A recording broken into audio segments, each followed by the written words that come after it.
Welcome back to Wine and Dine Sound Bites. I'm your host, Mark DeWolf. Sound Bites is all about having real conversations with real people doing really good things in our local market. And so today I have the great pleasure of speaking with Shivani Dhamija. I've been wanting to talk to Shivani for a long time. I've heard a lot of great things. I've tried her spices and I'm really excited to get a sense of where she sees the market going, what's the evolution. It's been a while. Shivani, I understand you arrived here in 2011, maybe had a little difficult time getting a job in your field of study, which was public relations. Probably did a few things and then made that kind of ultimate commitment in 2015 to become an entrepreneur. And maybe we'll start a little bit about how that evolution of where you started and where you are now, and then we'll talk about a few things as we go along. Yeah, so I think 2015, it was still like a side hustle. I took it seriously when no one was ready to give me a job. I think I was really bad. No, in 2018, when I opened my restaurant, that's when I was like, okay, now I have invested money in it. So I start better getting serious with it and start making profit and everything. So 2018 was the time when I was like, okay, now I'm a full-time entrepreneur. Yeah, and really you've expanded and changed a bit in that time, right? Yeah. You have obviously the spice kits, which you can find, but ready to make sauces, prepared foods, and obviously your cooking classes too, which I'm excited to hopefully try at some point down the road.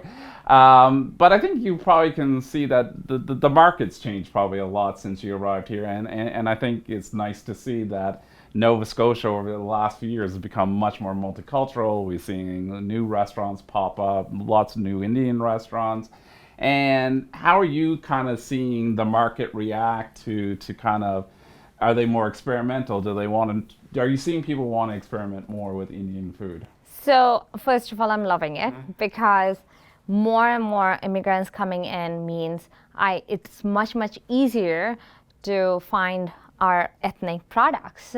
So let's go an example. Like 2011, I came to Halifax and we didn't find paneer as an Indian cheese. And whenever I used to go to Toronto, I didn't used to bring clothes. I used to bring paneer. Nice. And I used to bring spices, and I used to bring frozen parathas, and I used to bring them over here. So that's now changed. We have like Indian grocery stores. So that's one amazing. I love it. Like I just go, like, it's 5 minutes away from my home. I had never imagined that can happen in Halifax. With more and more immigrants coming in, it really helps like educating people. So our culture like Indian culture people, and I think it's very true among like Southeast Asians. I've heard like Koreans and everything. So if we are going outside and if I'm packing a lunch, I am going to share with like 5 people who are sitting around me. So Indian people, they'll go, and if you come and ask me, oh, that smells really good, and I'll say, here, share a bite. So that's very our cultural thing. And so that happens is like, even if you have never had Indian food before, now is the time for you to try. So people are getting more and more educated about Indian food.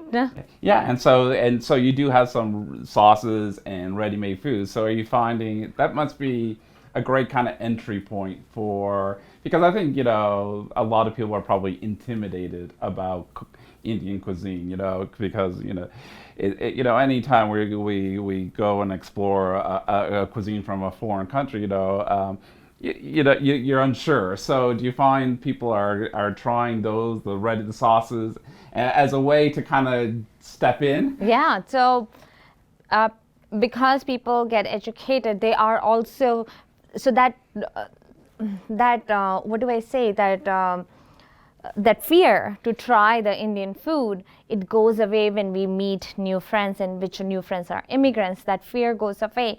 And then now they want to try themselves.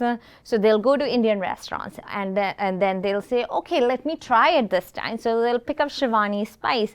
And now they want something convenient solution. They'll pick up Shivani sauce because we are made over here in Nova Scotia, and Nova Scotians love to support local. That's Yes. what I love about it.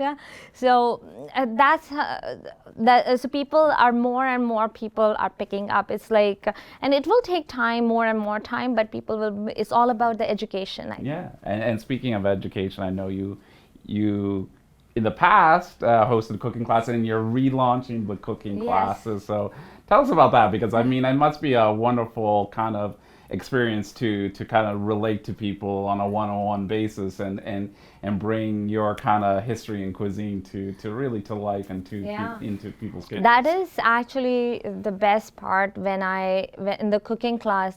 It's not just about me teaching them about my culture and my cuisine. Is also learning about their culture and their ways of, might be I don't know exactly how to mince the garlic. I'm just giving an example. I know how to mince a garlic, but they might have a different way. So it's like learning and teaching. It's a beautiful way to make a connection with all the people.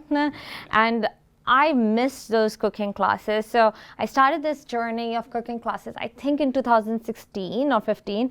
And then when I went to Seaport Farmers Market, where I used to do the cooking classes, I used to so much enjoy. That would be it's actually my best part of the business.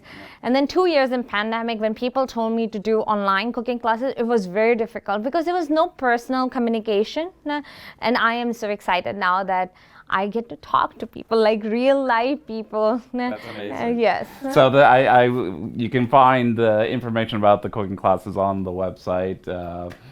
There's quite a few coming up in the new year, so probably a good Christmas gift for anybody watching. That would be, if you live in Halifax or the Halifax region, cooking class is a great idea to give the gift of experience, give the gift of supporting local. So now that some pragmatic things too, that how do we find? I know you have an online shop. You have like great little gifts which are perfect again but how else can you find your product? Because you're actually getting relatively widely distributed in Atlantic Canada. Yeah, so in Atlantic Canada, you can go to a local Sobeys store, or you can go to any of your local stores. Like in Wolfville, you can find us at Henniger's or Sterling's or Noggins. So any local store you support, you can. And if you are not able to find our products, I would really like to talk to the consumer about it. Go and talk to their grocery managers and tell them that we would like Shivani's Kitchen products, and they will bring it. If there's enough demand, they will ask for it. Yeah. And I think, what I'm excited about too, and, I'm going to do a bit of a cooking class on I'm excited too. Yeah. And I think one thing that, and maybe you agree or disagree, but I know in your recipes that you have online, it's a lot of more traditionally Indian cuisine. But I think, for me is, and you agree or disagree, but I think, we don't have to limit ourselves to Indian cuisine when we're using spices like this, Well, I immediately thought of when I was looking at the chai masala, and all the fragrance and aromatics that it provides. My mom makes a great tourtière with cloves and cinnamon and those kinds of spices. And why not make a tourtière with chai masala? It's a great way to kind of play with it. So are you finding people are willing to experiment? Are you willing to experiment? Oh, I experiment all the time. I don't make traditional Indian food all the time. I don't have time to make rotis and parathas from scratch. So what I usually do, my favorite is actually butter chicken spice. So what I'll do is I'll marinate my chicken on a Saturday night, and Sunday morning I'll cook it and I'll keep it in the fridge. And then I'll make tacos and cut those chicken and put it in, or I'll what is that called? Quesadilla. Yes. Yeah. My kids love cheese. So I give them, it's like more Indian fusion. And in my pasta sauce, I like it a little spicy. So I'll add some garam masala to make it like a hot, or like a little bit of vindaloo, and then add a lot of cheese so that my kids can eat it too. Well, I think all kids then are the same, because I have to do those creative things to get mine to eat things too. So I think the ultimate statement is, they're great products, but don't feel constrained, No, they're just spices. So just experiment with them. And like I'm lazy, okay, and I always use my sauces also, like butter chicken sauce. I'll make pasta with it instead of like a regular pasta sauce. I'll make it a creamy nutty sauce. So yeah, so that just giving ideas. Everybody doesn't have a lot of time, so having that convenience is great. So I mean, I think at the end of the day, after this, I want to encourage you always support local, support great entrepreneurs, but just to have great flavor in your food. And the great way to get great flavor in your food is just to use good quality ingredients. So I think go online, look at what Shivani has to offer. Go to your local Sobeys because they're there. I didn't realize until today there's paneer, so that cheese, Indian cheese, so I'll have to make a stop on my way home. But I think the awesome thing is, we have, love seeing that we have great entrepreneurs like yourself that are enriching our food environment here in Nova Scotia. So with that, I'm going to say thank you very much. Thank you so much, Mark. And we'll watch soon. We're going to have a cooking class that features some of Shivani's ingredients in non-traditional ways. So look forward to that in the next week or so.